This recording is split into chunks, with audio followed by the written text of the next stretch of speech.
আমলা, রাজনীতিবিদ এবং ব্যবসায়ীদের অশুভ চক্রের কারণে খাদে দেশের অভিবাসন খাত। অথচ দুর্নীতি না থাকায় ভারত, শ্রীলঙ্কা ও নেপালে এই খাতের অবস্থা অনেক ভালো। শ্বেতপত্র কমিটি বলছে 10 বছরে হুন্ডির মাধ্যমে 13 লাখ কোটি টাকার বেশি লেনদেন করেছে রিক্রুটিং এজেন্সিগুলো। দুর্নীতিবাজদের দৃষ্টান্তমূলক সাজা দিতে সরকারের প্রতি আহ্বান সংশ্লিষ্টদের। ভিসা বাণিজ্যের কারণে অভিবাসন ব্যয় বাড়ছে। নিয়োগকারী দেশের ভিসা কিনে অন্য দেশ ও একে অপরের সাথে প্রতিযোগিতা করে ভিসার দাম বাড়ায় রিক্রুটিং এজেন্সি। ফলে জনপ্রতি অভিবাসন ব্যয় দাঁড়ায় 5 লাখ টাকা পর্যন্ত।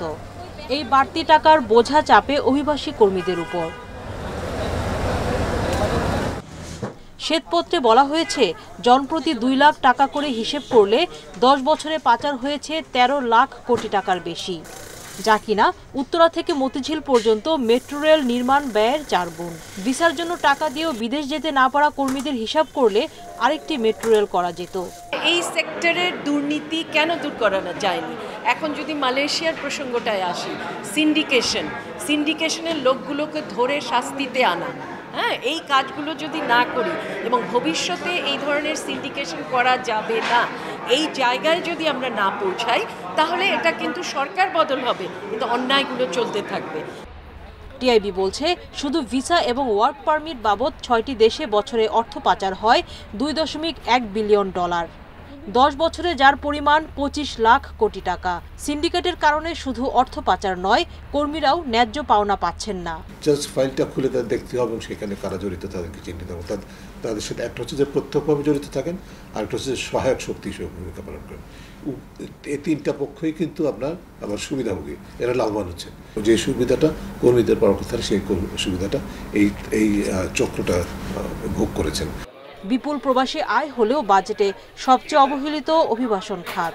এটিও এ খাতে শোষণের অন্যতম কারণ বলছেন বিশেষজ্ঞরা। সুলতানা জাহান মিতু, ইন্ডিপেন্ডেন্ট নিউজ, ঢাকা। গত 15 বছরে অর্থনীতিতে সবচেয়ে বেশি ক্ষতিগ্রস্ত হয়েছে ব্যাংক খাত। এই খাতকে কৃষ্ণ গহ্বরের সঙ্গে তুলনা করেছে শ্বেতপত্র প্রণয়ন কমিটি। প্রতিবেদন বলছে, ব্যাংক খাতের মন্দ ঋণের পরিমাণ 7.25 লাখ কোটি টাকা। এই অর্থ দিয়ে 14টি মেট্রো রেল বা 24টি পদ্মা সেতু নির্মাণ সম্ভব। তবে ব্যাংক কেলেঙ্কারির সাথে কারা জড়িত ছিল তা আরও সুনির্দিষ্ট হওয়া প্রয়োজন বলে মনে করেন বিশ্লেষকরা। আওয়ামী লীগ সরকারের 15 বছরে রাষ্ট্রীয় সংস্থার সহায়তায় ব্যাংক দখল করা হয়েছে। কেবল একটি ব্যবসায়ী গোষ্ঠীর হাতে 7টি ব্যাংকের নিয়ন্ত্রণ তুলে দেওয়া হয়েছিল। এরপর বড় অঙ্কের অর্থ দেশের বাইরে পাচার হয়ে যায়। ব্যাংক খাতে গত জুন শেষে খেলাপি ঋণ ছিল 2,11,000 কোটি টাকা। পুনর্তফসিল ও পুনর্গঠন করা ঋণ 2,72,000 কোটি টাকা। সব মিলিয়ে জুন শেষে মন্দা বা দুর্দশাগ্রস্ত ঋণ ছিল 6,75,000 কোটি টাকা। নিয়ন্ত্রক সংস্থার ব্যর্থতায় এ আর্থিক সংকট তৈরি হয়েছে বলে জানিয়েছে শ্বেতপত্র কমিটি। 6,75,000 কোটি টাকার দুর্দশাগ্রস্ত সম্পদ, এটা যদি অর্থনীতিতে সার্কুলেট করতো, তাহলে তো আমরা হিসাবই দিয়েছি যে এই টাকা দিয়ে অন্তত আপনি 13টা মেট্রো সিস্টেম বানাইতে পারতেন বা 25টা পদ্মা ব্রিজ বানাতে। ওখান থেকেই তো খরচ ক্ষতির আন্দাজটা আপনি করতে পারেন। শ্বেতপত্রে আরও বলা হয়, ভুয়া প্রতিষ্ঠানের মাধ্যমে বা যথাযথ কাগজপত্র ছাড়াই কয়েকটি ব্যাংক থেকে বড় অঙ্কের টাকা আত্মসাৎ করেছেন প্রভাবশালী ঋণ গ্রহীতারা। অনেক জায়গায় ভুয়া জামানত দেওয়া হচ্ছে, আর যেখানে এবং জামানতটা ঠিকও আছে, তো ওই জামানত ব্যবহার করে যে আপনি তার কাছ থেকে সম্পদটা আদায় করবেন, ঋণটা আদায় করবেন, সেই সক্ষমতা তো আপনার নাই, কারণ যে দিয়েছে তার ক্ষমতা অনেক বেশি। দুর্নীতি হয়েছে অতটুকু বললে তো হবে না, অতটুকু বললে তো আপনি শাস্তিরও বিধান করতে পারবেন না। আপনি কোন কোন ঘটনাগুলো নিয়ে হয়েছে, কার আমলে কতটুকু হয়েছে, কি কি কারণে হয়েছে, কোন সার্কুলারের জন্য হয়েছে, কোন সার্কুলার প্রোটেকশন দিয়েছে, কোন সার্কুলার উৎসাহিত করেছে, এগুলো উল্লেখ করতে হবে। শ্বেতপত্রে ব্যাংক খাতের নানা সূচক তুলে ধরা হয়েছে। রাজনৈতিক যোগাযোগের মাধ্যমে ব্যাংক আইন পরিবর্তন হয়েছে, কেন্দ্রীয় ব্যাংকের ঋণ নীতিমালাও পরিবর্তন করা হয়েছে। দায়িত্ব পালন করেননি স্বতন্ত্র পরিচালকেরাও। Shafil Alam Sujan, Independent News, Dhaka. অর্থনীতির বাস্তব চিত্রের সঙ্গে উচ্চ হারের প্রবৃদ্ধির পরিসংখ্যানের মিল নেই, অথচ অলিক পরিসংখ্যানের উপর নির্ভর করে মধ্যম আয়ের ফাঁদে আটকে পড়েছে দেশ। অর্থনীতির শ্বেতপত্রের খসড়ায় এমন তথ্য উঠে এসেছে। এ ফাঁদ এড়াতে বিনিয়োগ বৃদ্ধি, মানব সম্পদ উন্নয়ন, কাঠামোগত পরিবর্তনের উপর জোর দিয়েছেন বিশ্লেষকরা। অর্থনীতির অন্যান্য সূচকের সঙ্গে প্রবৃদ্ধির পরিসংখ্যান মেলে না। এই অভিযোগ অর্থনীতিবিদেরা অনেক দিন ধরেই করে আসছেন। শ্বেতপত্র প্রণয়ন কমিটিও বলছে 2010 থেকে 2019 সাল পর্যন্ত বাংলাদেশে যে উচ্চ প্রবৃদ্ধি হয়েছে তা সঠিক নয়। মাথাপিছু জাতীয় আয় অনুসারে বাংলাদেশ মধ্যম আয়ের দেশে পরিণত হয় 2015 সালে। সে সময় জাতীয় মাথাপিছু আয় $1045 ছাড়িয়ে যায়, যা এখন $2784। আর 2031 সালের মধ্যে উচ্চ মধ্যম আয়ের দেশ হওয়ার লক্ষ্য ঠিক করেছিল বিগত আওয়ামী লীগ সরকার। মধ্যম আয়ের ফাঁদ বলতে প্রায় $1100 থেকে $13,000 মাথাপিছু আয়ের মধ্যে আটকে থাকার ঘটনাকে বোঝানো হয়েছে। নিম্ন আয় থেকে যত তাড়াতাড়ি নিম্ন মধ্যম আয়ে পৌঁছানো যায়, নিম্ন মধ্যম আয় থেকে উচ্চ মাথাপিছু আয়ের সক্ষমতায় তত তাড়াতাড়ি পৌঁছা সম্ভব নয়। এডুকেশনের যে কোয়ালিটির মান এবং শ্রমের যে দক্ষতা, সেখানে কিন্তু আমরা খুব একটা বিনিয়োগ করিনি, খুব একটা সিরিয়াস অ্যাটেনশনও দেইনি। আর তৃতীয় হচ্ছে আপনার গভর্নেন্সের জবাবদিহিতা, একটা চেক অ্যান্ড ব্যালেন্স থাকতে হবে, তো তাইলেই তো পারফরমেন্স করার একটা তাগিদ থাকবে। সেই জবাবদিহিতার জায়গাগুলোই পুরোপুরি ভেঙে পড়েছে। শ্বেতপত্র কমিটি বলছে বাংলাদেশের মাথাপিছু আয় এবং মজুরি কাঠামোকে নিম্ন আয়ের আফ্রিকার দেশগুলোর সঙ্গে তুলনা করা যায়। উচ্চ আয়ের দেশে পৌঁছাতে যে হাইটেক শিল্প প্রয়োজন সেগুলোর কিছুই হয়নি। দেশের রেমিট্যান্স আর পোশাক খাত দিয়ে উচ্চ আয়ের দেশ হওয়া সম্ভব নয়। আমরা বলছি এসডিজি বাস্তবায়নে গুরুত্ব দিয়ে তথ্য উপাত্তগুলোকে পরিপূর্ণ করা এবং একই সাথে শিক্ষা, স্বাস্থ্য এই সমস্ত খাতে মানব সম্পদের খাতে আমরা যে পিছিয়ে গেছি, বিশেষ করে করোনার পরবর্তীতে, সেই জায়গাগুলোতে গুরুত্ব সহকারে দেখায়। শ্বেতপত্র কমিটি বলছে পদ্মা সেতু সহ উন্নয়নের মানদণ্ড হিসেবে বড় প্রকল্পকে অগ্রাধিকার দিলেও টেকসই উন্নয়নে বিনিয়োগের গুরুত্বকে পাশ কাটিয়ে গেছে আওয়ামী লীগ সরকার। তৌহিদ রানা, ইন্ডিপেন্ডেন্ট নিউজ, ঢাকা। ভারতের আগরতলায় বাংলাদেশের সহকারী হাইকমিশনে হামলার ঘটনা অসভ্যতা বলে মন্তব্য করেছেন বৈষম্য বিরোধী ছাত্র আন্দোলনের নেতারা। এর প্রতিবাদে সোমবার রাতে ঢাকা বিশ্ববিদ্যালয়ে বিক্ষোভ সমাবেশ করেছে বৈষম্য বিরোধী ছাত্র আন্দোলন সহ বিভিন্ন সংগঠন। নেতারা বলেন, ভারতের মানুষের সঙ্গে বাংলাদেশের শত্রুতা নেই। এই ঘটনার জন্য ভারত সরকারকে বাংলাদেশের কাছে ক্ষমা চাইতে হবে। আর এভাবে ভারত যদি আগ্রাসী মনোভাব বজায় রাখে, বিশৃঙ্খলা করতে থাকে, সেক্ষেত্রে বাংলাদেশের প্রতিবাদ গড়ে তুলবে বলে সতর্ক করেন তারা। বলেন, সব দলকে ঐক্যবদ্ধ হয়ে বিজেপির উগ্র হিন্দুত্ববাদের বিরুদ্ধে প্রতিরোধ করতে হবে। দেশে ভারতের গোয়েন্দা বাহিনী এখনো তৎপর বলে জানান তারা। একই সঙ্গে উস্কানি দেয়া থেকে তাদের এখনই থেমে যাওয়ার হুঁশিয়ারি দেন। এছাড়া আওয়ামী লীগকে নিষিদ্ধ করার জন্য অন্তর্বর্তীকালীন সরকারকে আহ্বান জানান ছাত্র নেতারা।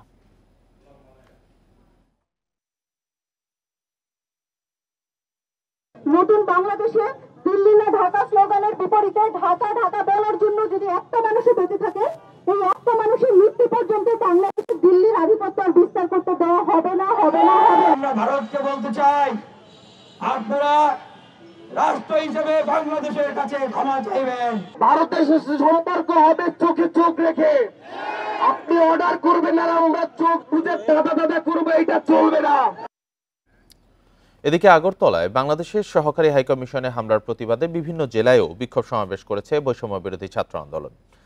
সোমবার রাতে চট্টগ্রামের 16 শহর রেল স্টেশনে বিক্ষোভ করেন তারা। এ সময় বাংলাদেশকে নিয়ে কোনো দেশ ষড়যন্ত্র করলে তাদের কঠোর হাতে দমনের হুঁশিয়ারি দেন বক্তারা। দিল্লি থেকে যত নীল নকশা হবে সবকিছুকে রুখে দেয়া হবে বলেও জানান বৈষম্য বিরোধী ছাত্র আন্দোলনের নেতারা। এদিকে কুমিল্লার কান্দিরপাড় এলাকায় বিক্ষোভ মিছিল হয়েছে। রাজশাহী বিশ্ববিদ্যালয়ের ক্যাম্পাসে শিক্ষার্থীরা বিক্ষোভ মিছিল ও সমাবেশ করেন। তারা বলেন, ভারতের এমন ধৃষ্টতা বাংলাদেশের সার্বভৌমত্বের উপর আঘাত।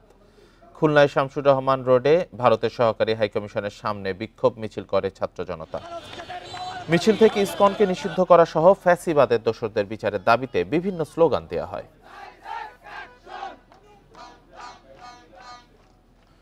সংখ্যালঘু ইস্যু সামনে এনে দেশের বিরুদ্ধে বিশ্বব্যাপী অপপ্রচার চালাচ্ছে একটি শক্তিশালী গোষ্ঠী।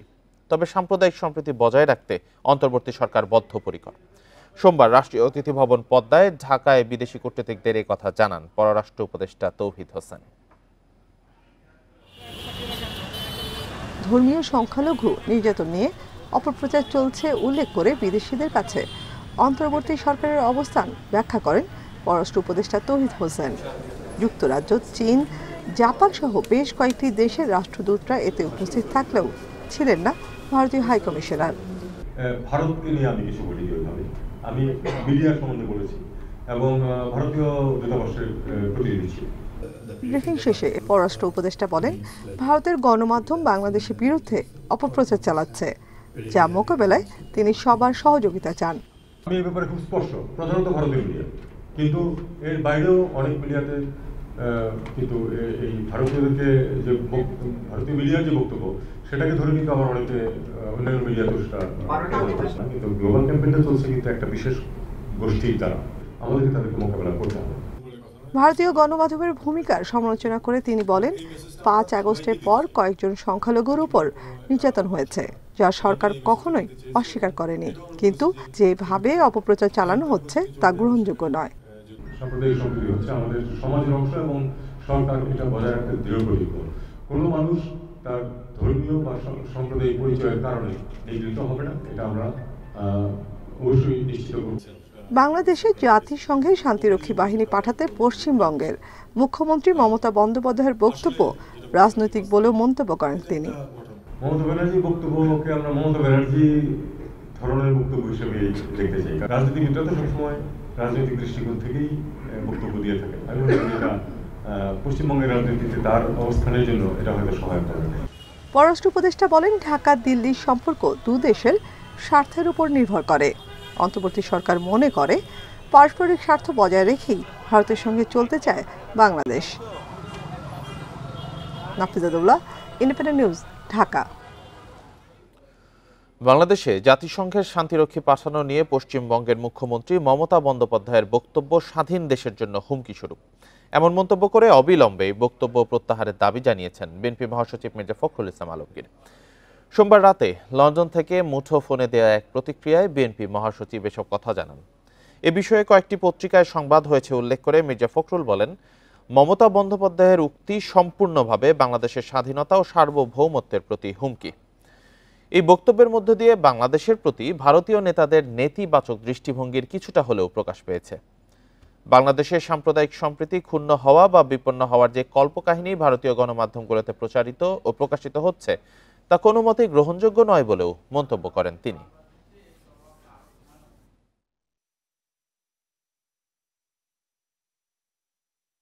মমতা যে করেছেন বাংলাদেশে শান্তি বাহিনী প্রেরণের, এটা সম্পূর্ণভাবে বাংলাদেশ স্বাধীনতা সার্বভৌমত্বের প্রতি একটি হুমকি স্বরূপ।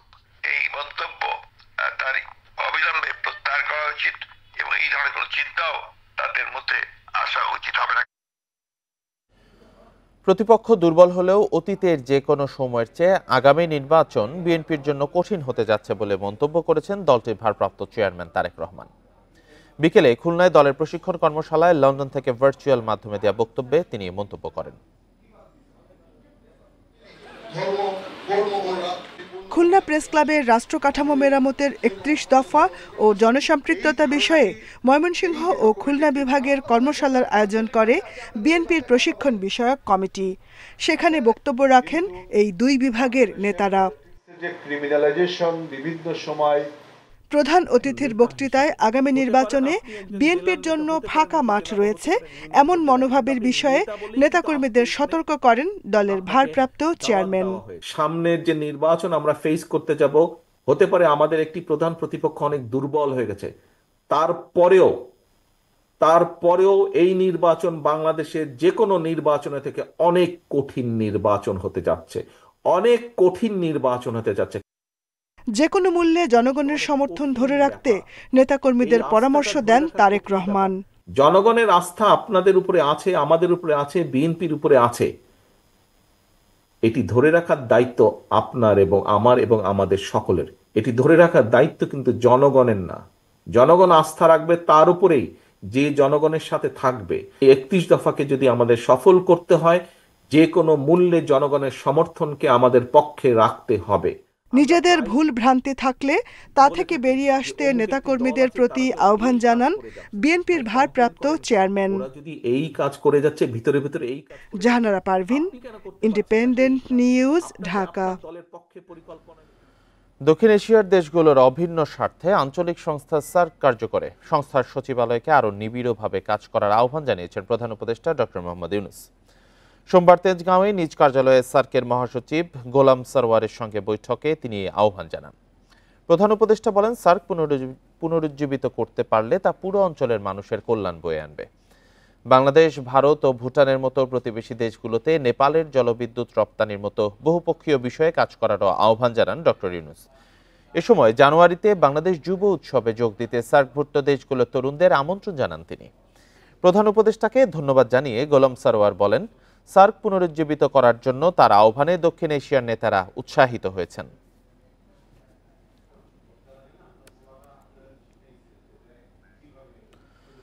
বাংলাদেশে জুলাই আগস্টে ছাত্র জনতাকে হত্যা ও নিপীড়নের বিরুদ্ধে সংযুক্ত আরব আমিরাতে মিছিল ও বিক্ষোভ করে গ্রেপ্তার হওয়া 24 বাংলাদেশি দেশে ফিরেছেন। রাত 8টায় তাদের বহনকারী ফ্লাইট দেশে পৌঁছায়। পরে তাদের বরণ করে নেন আন্দোলনে গ্রেপ্তারের পর ছাড়া পাওয়া অন্যান্য বাংলাদেশিরা। এ সময় তারা ধন্যবাদ জানান অন্তর্বর্তী সরকারকে। বলেন, এখনও অনেক প্রবাসী বিক্ষোভের ঘটনায় হয়রানির শিকার হচ্ছে। দেশে ফেরা প্রবাসীদের পুনর্বাসন ও এককালীন আর্থিক সহায়তারও দাবি জানান তারা। এর আগে গ্রেপ্তার হওয়া আরও 75 প্রবাসীকে গেল 29 নভেম্বর ক্ষমা ঘোষণা করে আমিরাত সরকার। আগামী কয়েকদিনের মধ্যে ফিরবে বাকিরাও। এ নিয়ে মোট 188 জনকে মুক্তি দিল দেশটি।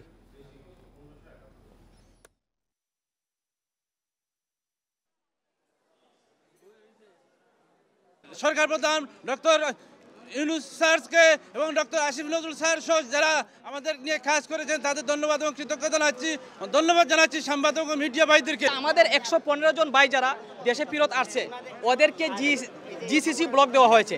আমরা সরকারের প্রতি আমাদের দাবি রাখবো যাতে জিসিসি ব্লক উঠানো হয়। গ্রেপ্তার করা হয়েছে, তাদের অর্থ সম্পদ খুব কম, তাদের জন্য একটা কিছু করার জন্য আহ্বান জানাচ্ছি। জনশক্তি রপ্তানিকারকদের সংগঠন Bangladesh Association of International Recruiting Agency বায়রাতে 4 সপ্তাহের মধ্যে প্রশাসক নিয়োগ দিয়ে নির্বাচন সম্পন্ন করতে নির্দেশ দিয়েছেন হাইকোর্ট। সোমবার বায়রার নির্বাচন সংক্রান্ত রুল নিষ্পত্তি করে বিচারপতি ফাহমিদা কাদের ও বিচারপতি মবিনা আসাফের হাইকোর্ট বেঞ্চ বাণিজ্য সচিবের প্রতি এই নির্দেশ দিয়ে রায় দেন। আগামী 24 ডিসেম্বর নির্বাচনের তারিখ ঘোষণা করে তফসিল ঘোষণা দেয় বায়রা। পরে এই তফসিল চ্যালেঞ্জ করে হাইকোর্ট রিট করেন বায়রার সদস্য খন্দকার রিক্রুটিং এজেন্সির মালিক খন্দকার আবু আশফাক।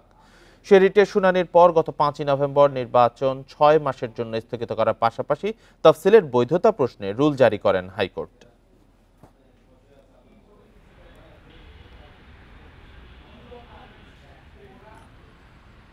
বাংলাদেশের অভ্যন্তরে ভারতীয় সব টিভি চ্যানেলের সম্প্রচার বন্ধ চেয়ে হাইকোর্টে রিট করা হয়েছে। সোমবার সুপ্রিম কোর্টের আইনজীবী সৈয়দা শাহিন আরা লাইলি এ রিট দায়ের করেন। হাইকোর্টের একটি ডিভিশন বেঞ্চে চলতি সপ্তাহে রিট আবেদনটির উপর শুনানি হতে পারে। রিটে কেবল টেলিভিশন নেটওয়ার্ক পরিচালনা আইন 2006-এর 19 ধারা অনুযায়ী ভারতীয় সব টিভি চ্যানেলের সম্প্রচার নিষিদ্ধ করতে বলা হয়েছে। একই সঙ্গে বাংলাদেশে ভারতীয় টিভি চ্যানেলের সম্প্রচার বন্ধে কেন নির্দেশনা দেয়া হবে না তা জানতে চেয়ে রুল জারির আবেদন জানানো হয়েছে। তথ্য সচিব, স্বরাষ্ট্র সচিব, বাংলাদেশ টেলিকমিউনিকেশন রেগুলেটরি কমিশন সহ সংশ্লিষ্টদের রিটে বিবাদী করা হয়েছে।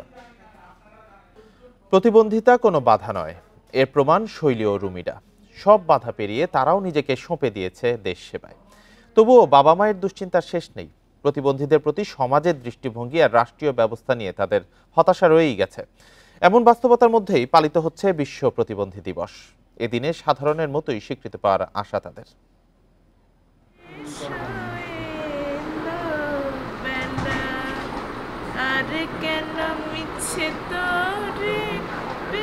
পাখা মেলে উড়ে যাওয়ার স্বাদ শৈলীর, কিন্তু তাকে যেন টেনে ধরে প্রতিবন্ধিতা। কিন্তু মন তো আর কোনো বাধা মানে না। শৈলীর বুননে ফুটেছে ফুল, মেলেছে ডালপালা। বাক ও শ্রবণ প্রতিবন্ধী রুমিও ব্যস্ত শাড়ির নকশায়। কোনো প্রতিবন্ধিতায় তার জীবনের এতটুকু ছন্দপতন হয়নি। শৈলী রুমির মতো আরও অনেকে প্রশিক্ষণ নিচ্ছে আফতাবনগরের PFDA ভোকেশনাল ট্রেনিং সেন্টারে। জীবন সংগ্রাম মারিয়ে জয়ী হতে তাদের আপ্রাণ চেষ্টা চলছে প্রতি মুহূর্তে। সেলাই করি, মালা গাঁথতে পারি, ব্লক করতে পারি। প্রতিবন্ধী জনগোষ্ঠী আসলে অনেক পিছিয়ে পড়া, তো এই জনগোষ্ঠীকে নিয়ে চিন্তা করার মানুষের খুবই অভাব বর্তমান সমাজে আমাদের বাংলাদেশে। এত সম্ভাবনাময় সন্তানদের নিয়ে তবু দুশ্চিন্তায় অভিভাবকরা। সমাজের দৃষ্টিভঙ্গি নিয়ে এখনও শঙ্কা তাদের। কে দেখবে? সরকারিভাবে বা কোনো একটা ভাবে যদি আমাদের বাচ্চাদের জন্য, বড় বাচ্চাদের জন্য মানে অন্যরকম কোনো একটা ব্যবস্থা থাকতো, যেখানে আমরা নিশ্চিন্ত হতে পারতাম যে হ্যাঁ আমার বাচ্চাটা আমি না থাকলে কোনো সমস্যা হবে না। নির্দিষ্ট কিছু এরিয়াতে তাদের ইন্টারেস্ট থাকে এবং তাদের স্ট্রেংথ থাকে। আমরা যদি ওইটা আইডেন্টিফাই করতে পারি এবং তার ইন্টারেস্ট অনুযায়ী যদি তার কাজের এরিয়াটাতে আমরা তাকে কমফোর্ট জোন দিতে পারি, সেক্ষেত্রে সে নিজেই আগ্রহী হয়ে তার কাজটা করতে পারে এবং তার স্কিল ডেভেলপ করা সম্ভব এবং তার মাধ্যমে ইনকাম জেনারেটিং কোনো একটা কর্মকাণ্ডের সাথে তাকে সম্পৃক্ত করা সম্ভব। আফতাবনগরের এই ট্রেনিং সেন্টারে 90 জন শিক্ষার্থী আছে। এখান থেকেই তারা নিবেদিত হচ্ছে দেশ সেবায়। Adilur Rahman, Independent News, Dhaka. আমলাতান্ত্রিক জটিলতার কারণে নির্মাণের 1 বছর পরও চালু হয়নি 250 শয্যা বিশিষ্ট সিলেট জেলা হাসপাতাল। স্বাস্থ্য অধিদপ্তর না সিভিল সার্জন দায়িত্বে থাকবেন তা এখনও নির্ধারিত হয়নি। সমস্যা সমাধানে মন্ত্রণালয়ে চিঠি দিয়েছে গণপূর্ত বিভাগ। 2023 সালের মাঝামাঝিতে শেষ হয় সিলেট জেনারেল হাসপাতালের নির্মাণ কাজ। হাসপাতালে আছে 19টি আইসিইউ, 9টি সিসিইউ ও 40টি কেবিন। পাশাপাশি রয়েছে রোগ নির্ণয়ের বিভিন্ন ধরনের পরীক্ষার সুবিধাও। তবে হাসপাতাল নির্মাণের 1 বছর পার হলেও স্বাস্থ্য অধিদপ্তর নাকি সিভিল সার্জন কার্যালয়ের দায়িত্ব তা নিয়ে তৈরি হয়েছে জটিলতা। এতে চালু হয়নি হাসপাতালটির কার্যক্রম। আমরা আসলে প্রপারলি স্বাস্থ্য মন্ত্রণালয়কে হস্তান্তর করে দেব। বাই দিস টাইম আমরা আসলে এখন পর্যন্ত যেহেতু কোনো এখানে লোকাল অথরিটি পাওয়া যায়নি, আমরা অথরিটি ফিক্স আপের জন্য চিঠি আমরা দিয়েছি। স্বাস্থ্য বিভাগের দাবি, হাসপাতালটির নির্মাণের শুরু থেকে তত্ত্বাবধায়ক নিয়োগের কথা থাকলেও আমলে নেয়নি গণপূর্ত বিভাগ। যদি এখানে কোনো তত্ত্বাবধায়ক বা প্রকল্প পরিচালক নিয়োগ না হয় তাহলে এই দায়িত্বটা কিভাবে আমরা নিব, এবং আমাকে দায়িত্ব নেওয়ার জন্য মন্ত্রণালয় থেকেও কোনো ধরনের নির্দেশনা নাই। প্রতিষ্ঠানগুলো পিডি দিয়ে কাজটা করানো হয়, তো এই ক্ষেত্রে এইটার কিন্তু এই ধরনের কোনো নাই, যে প্রত্যেকটা যে প্রতিষ্ঠানগুলো কাজ করে তাদের একটা নিজস্ব পিডি থাকে, পিডি তার কার্যক্রম পরিচালনা করে তারপর হস্তান্তর করে বা তিনি কার্যক্রমটা সামনের দিকে এগিয়ে নেবেন। নাগরিক সমাজের প্রতিনিধিরা বলছেন, আমলাতান্ত্রিক জটিলতায় স্বাস্থ্যসেবা পেতে ভোগান্তি পোহাচ্ছেন নগরবাসী। দ্রুত হাসপাতালটির কার্যক্রম চালুর দাবি তাদের। দুঃখজনক এবং এতে আমরা ক্ষুব্ধই বলতে পারেন এই ঘটনায়, এবং আমরা হতবাক যে এটার দায়িত্ব কেউ নিচ্ছেন না, এবং নেওয়া উচিত অনতিবিলম্বে নিয়ে এটাকে পরিপূর্ণভাবে চালু করবেন। 250 শয্যার সিলেট জেলা হাসপাতালের নির্মাণে ব্যয় হয় প্রায় 85 কোটি টাকা। Independent news. আবারও ফুটপাত থেকে হকার উচ্ছেদে অভিযান শুরু করতে যাচ্ছে চট্টগ্রাম সিটি কর্পোরেশন। গেল বছর এমন উদ্যোগ নেওয়া হলেও শেষ পর্যন্ত দুপক্ষ সংঘাতে জড়িয়ে পড়ায় তা আর সম্ভব হয়নি। এদিকে এবারও উচ্ছেদের আগে পুনর্বাসনের দাবি জানিয়েছেন হকাররা। চট্টগ্রাম নগরীর ব্যস্ততম নিউ মার্কেট এলাকা, পাশেই রাজউদ্দিন বাজার, নূপুর, জলসা মার্কেট সহ বেশ কয়েকটি বিপণী বিতান। এইসব মার্কেটের সামনের সড়কের দুপাশে জামা কাপড়, জুতা, স্যান্ডেল, মোবাইল ফোন সহ নানা জিনিসের পসরা সাজিয়ে বসেছেন হকাররা। বাধ্য হয়ে জীবনের ঝুঁকি নিয়ে মূল সড়ক দিয়েই হাঁটতে হচ্ছে পথচারীদের। বিপাকে পড়েছেন পরিবহন চালকরাও। ফুটপাতগুলো অবৈধভাবে দখল হয়েছে, যার ফলে আমাদের হাঁটাচলা করতে অসুবিধা হচ্ছে। এখন আমরা যদি রাস্তা ব্যবহার করি, সেই ফলে যানবাহন যদি অ্যাক্সিডেন্ট হয়ে যায়, সেক্ষেত্রে আমাদের জন্য একটা ঝুঁকির মধ্যে পড়ে যাচ্ছে। পাড়ের দোয়ান যেগুলো থাকে, এগুলার সামনে 2-5 মিনিট যদি পেশেন্টদের নামাইতে যদি দেরি হয়, তাইলে আমাদেরকে বলে সামনে যান, সামনে যান। গেল বছর হকার উচ্ছেদে কয়েক দফা অভিযান চালিয়েছিল সিটি কর্পোরেশন। তবে কয়েকদিন পরই আবার পুরনো চেহারায় ফিরে গেছে ফুটপাত। এখন হকারদের দাবি, উচ্ছেদের আগে তাদের পুনর্বাসন করা হোক। সাধারণ হকার বসে ভালো করে দোকানদারি করতে পারি, যত আমরা দোকানদারি করতে গিয়ে যাতে সাধারণ পাবলিকের কোনো সমস্যা না হয়, আমরা সেটা চাই। পুনর্বাসন না করে যদি কোনো হকার উচ্ছেদ হয়, আমরা কোথায় যাব? জীবন জীবিকার তাগিদে আমাদেরকে হয়তো একটা পথ বেছে নিতে হবে, হয়তো আন্দোলন সংগ্রাম করতে হবে। জনদুর্ভোগ এড়াতে সম্মিলিতভাবে যৌক্তিক পদক্ষেপ নেওয়ার কথা বলছেন নতুন মেয়র। দুই পক্ষই মিলে সেখানে তাদের সাথে কথা বলে জনদুর্ভোগ যাতে না হয় সেই ব্যাপারে ফুটপাতের ব্যাপারটা নিয়ে তাদের সাথে আমি অলরেডি মিটিং করেছি। আমাদের একটা কোঅর্ডিনেশন মিটিং ছিল, সেখানে ফুটপাত সম্বন্ধে আলোচনা হয়েছে। চট্টগ্রাম মহানগরীতে প্রায় 281 কিলোমিটার ফুটপাত, যার বেশিরভাগ জুড়েই রয়েছে ভাসমান হকার এবং বিভিন্ন দোকানপাটের বাড়তি অংশ। Ahsan Riton, Independent News, Chattogram. আর এই ছিল সকাল 9টার বিরতিহীন ইন্ডিপেন্ডেন্ট সংবাদ। ইন্ডিপেন্ডেন্ট টেলিভিশনের সব খবর আরও বিস্তারিত জানতে চোখ রাখুন ফেসবুক, ইউটিউবে। এতক্ষণ যারা সাথে ছিলেন ধন্যবাদ সবাইকে। আমন্ত্রণ আমাদের পরের আয়োজনে।